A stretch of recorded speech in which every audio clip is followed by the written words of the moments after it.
Assalamualaikum. Selamat sejahtera. Wanakem. Tajahau. Saya Muhammad Suman Siwam. Hari ini kembali dalam isu pelarian. Apa yang saya nak bangkitkan?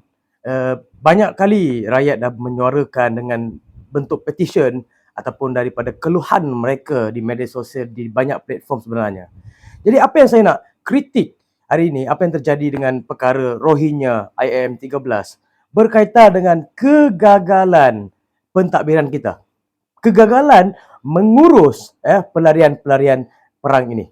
Ya, perkara ini yang terjadi pada negara kita dan kita kritik hari ini apa? Atas pelaksanaan kerajaan, atas pengurusan, atas pengawalan terhadap pelarian. Perkara ini tidak dapat dibendung. Ya, sehingga kerajaan rugi berbilion-bilion, berjuta-juta terhadap golongan-golongan yang tercicir ini, golongan-golongan pelanggar undang-undang ini.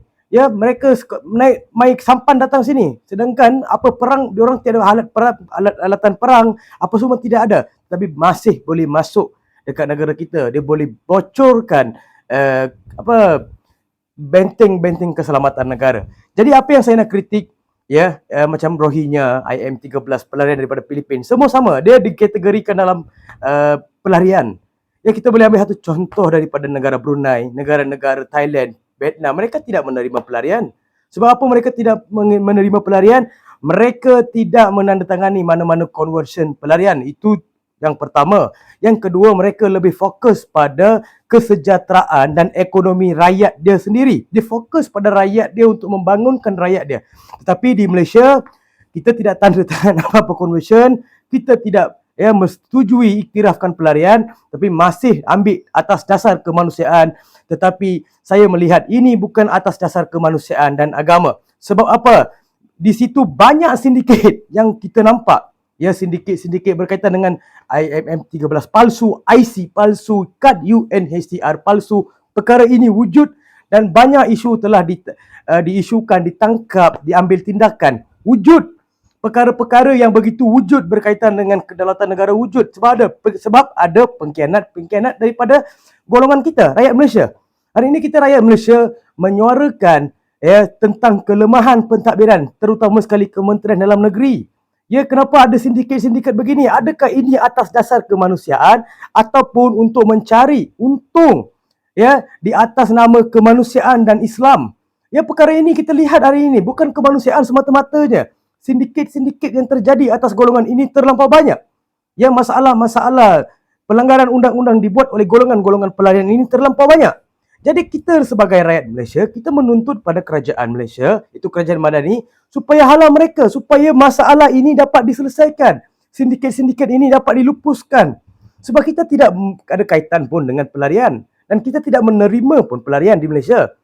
Kita simpan atas dasar ihsan dan menimpan mereka untuk menumpang saja, bukan kekal di Malaysia, ya, mengambil hak-hak rakyat. Dan pelarian itu, tempat dia itu di kem pelarian, bukan bersama-sama rakyat, dia hidup bersama dengan rakyat.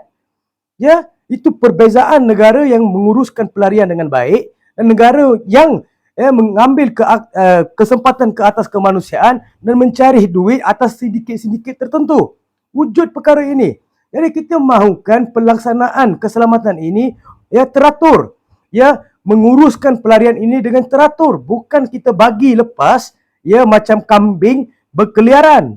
Ya, bersepah dekat seluruh Malaysia pelarian-pelarian ini, Rohingya ini. Bersepah di mana-mana kita boleh jumpa Rohingya ini. Di manakah pengurusan kerajaan? Kalau kau tak boleh mengurus, hantarlah balik. Mintalah mereka pulang. Kerajaan Myanmar pun dah minta mereka pulang.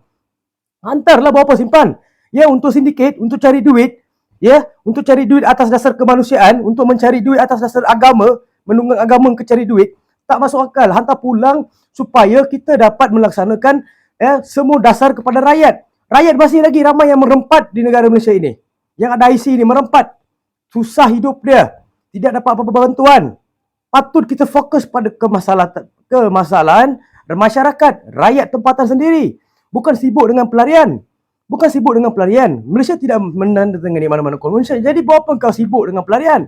Buat apa kita nak menjaminkan keselamatan kepada pelarian? Sedangkan dah diberi pun kemanusiaan. Jadi dah cukup masa, 10 tahun lebih dah. Ada yang IM13 sampai 60 tahun pun dah ada. patut hantar pulang ke negara asal. Sebab dalam kad UNHCR pun tulis kerakyatan mereka di mana? Myanmar. IM 13 pun ditulis kerakyatan di mana? Filipin.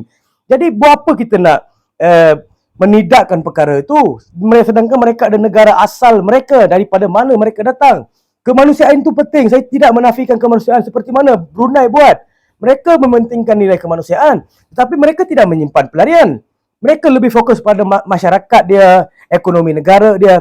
Patut Malaysia pun perlu begitu, sebab kita ini negara demokrasi, negara yang banyak punya hasil dan banyak punya cukai daripada rakyat. Rakyat itu perlu diutamakan daripada pelaksanaan dasar-dasar kerajaan. Rakyat yang perlu menang, bukan kerana diplomatik, kerana kemanusiaan. Kamu kalahkan rakyat dan kamu menangkan pelarian.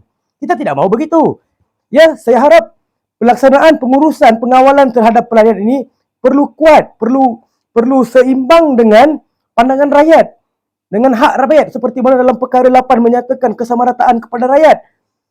Ya, dan hak 5, hak perkara 5, semua itu kena selari dengan apa yang kerajaan laksanakan. Jangan buat sesuka hati untuk sindiket cari duit. Patut kerajaan halau dan pulangkan balik mereka. Kalau tak nak halau, kita cakap pulangkan mereka ke negara asal, supaya pelaksanaan dan pengurusan kita tak perlu pening. Buat apa kita nak pening dengan pelarian, sedangkan mereka tak ada kaitan dengan perlembagaan dan perundangan negara.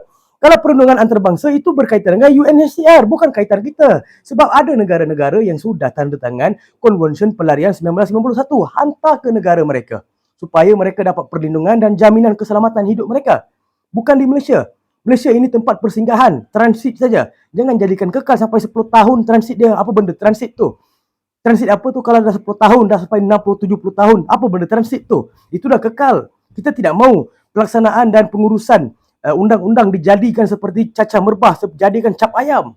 Ya, kita negara yang berdaulat dan negara yang berperlembagaan. Ikutlah apa yang dinyatakan dalam undang-undang, ikutlah apa yang ditafsirkan dalam perlembagaan. Itu saja pandangan rakyat. Itu saja pandangan saya. Sekian, terima kasih daripada saya, Muhammad Suman Siwang.